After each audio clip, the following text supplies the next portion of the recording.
I wasn't there that day when it happened, but heard some of the details. I may be off, but here goes. Two maintenance guys were up in a scissor lift working on an overhead indoor crane.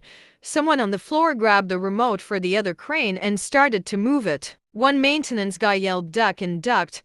The other turned to see what was happening and apparently was crushed between the two cranes and then fell out of the lift. I don't know how true this is, but apparently his insides were out and still alive for a short time. I got a call from my idiot team lead telling me work was shut down for at least a day, probably longer. He didn't mention the guy dying, just mentioned it was awesome to have a long weekend.